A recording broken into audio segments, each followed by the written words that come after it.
மக்களவைத் தேர்தலுக்கு பிறகு முதல் முறையாக காங்கிரஸ் செயற்குழு கூட்டம் கூடியிருக்கிறது. ராகுல் காந்தி எதிர்க்கட்சித் தலைவராக வாய்ப்பு உள்ளது என்று தகவல் வெளியானதை அடுத்து இந்த ஆலோசனைக் கூட்டமானது தற்போது நடைபெற்றுக் கொண்டிருக்கிறது. இதுகுறித்த கூடுதல் தகவல்களை நமது செய்தியாளர் சுசித்ரா வழங்க கேட்கலாம். வணக்கம் சுசித்ரா, தற்போது அந்த ஆலோசனைக் கூட்டத்தில் என்னென்ன முடிவுகள் எல்லாம் எடுக்கப்பட இருக்கிறது, விவரங்களை பதிவு பண்ணலாம்.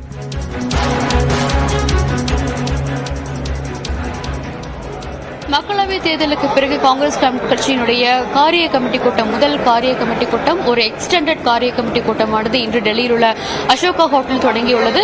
காங்கிரஸ் கட்சியுடைய தலைவர் மல்லிகார்ஜுன் கார்கே தலைமையில் நடைபெறும் இந்த கூட்டத்தில் பல்வேறு தலைவர்கள், மூத்த தலைவர்கள் மற்றும் மாநிலங்களுடைய தலைவர்களும் இதில் பங்கேற்றுள்ளார்கள். மிக முக்கியமாக மக்களவையினுடைய எதிர்க்கட்சித் தலைவராக சுமார் 10 ஆண்டுகளுக்கு பிறகு இந்த முறை பொறுப்பு என்பது காங்கிரஸ் கட்சிக்கு வந்திருக்கும் நிலையில் அதன் யார் அமரப் போகிறார்கள் என்ற ஒரு கேள்வியானது எதிர்பார்ப்பாக நிலை வருகிறது. ராகுல் காந்தியை எதிர்க்கட்சித் தலைவராக ஆக்க வேண்டும் என்ற ஒரு கோரிக்கை என்பது காங்கிரசுடைய பல்வேறு தலைவர்கள் மற்றும் எம்பிக்களிடமிருந்து ஒரு கோரிக்கையாக எழுந்திருக்கும் நிலையில் ராகுல் காந்தி அதை ஏற்கிறாரா என்ற ஒரு ஆலோசனை என்பது இன்றைய கூட்டத்தின் பொழுது முடிவெடுக்கப்பட உள்ளது. அது மட்டுமல்லாமல் அடுத்த கட்டமாக காங்கிரசினுடைய செயல்பாடுகள் எவ்வாறு இருக்க வேண்டும், புதிதாக பொறுப்பேற்க உள்ள எம்பிக்களுடைய செயல்பாடுகள் மக்களவை மற்றும் மாநிலங்களவையில் எவ்வாறு செயல்பட வேண்டும் என்பது குறித்த பல்வேறு ஆலோசனைகளையும் அவர்கள் எடுக்க உள்ளார்கள். இது மட்டுமல்லாமல் மக்களவையினுடைய காங்கிரஸ் தலைவர் யார் என்ற ஒரு கேள்வியும் அவர்கள் முன்னால் வைக்கப்பட்டுள்ளது. அதற்கான ஒரு விரிவான ஆலோசனை தான் இன்று காங்கிரசுடைய இந்த செயற்குழு கூட்டத்தில் அவர்கள் நடத்தி வருகிறார்கள். இது மட்டுமல்லாமல் மக்களவையில் சிறப்பாக செயலாற்றிய மாநிலங்களவை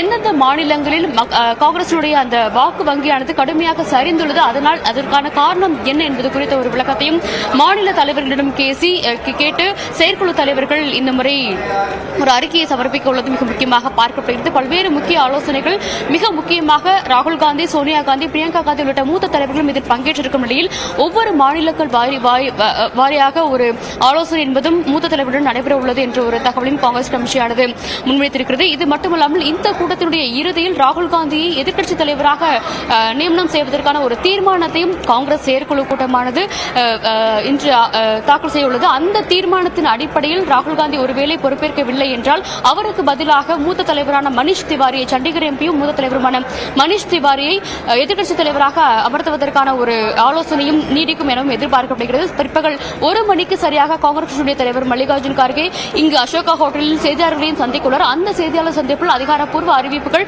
காங்கிரசினுடைய தலைமையின் சார்பாக வெளியிடப்படும் என்றும் எதிர்பார்க்கப்படுகிறது. விரிவான விவரங்களுக்கு நன்றி சுசித்ரா. இடைவேளைக்கு பிறகு தொடர்ந்து செய்திகளை பார்க்கலாம்.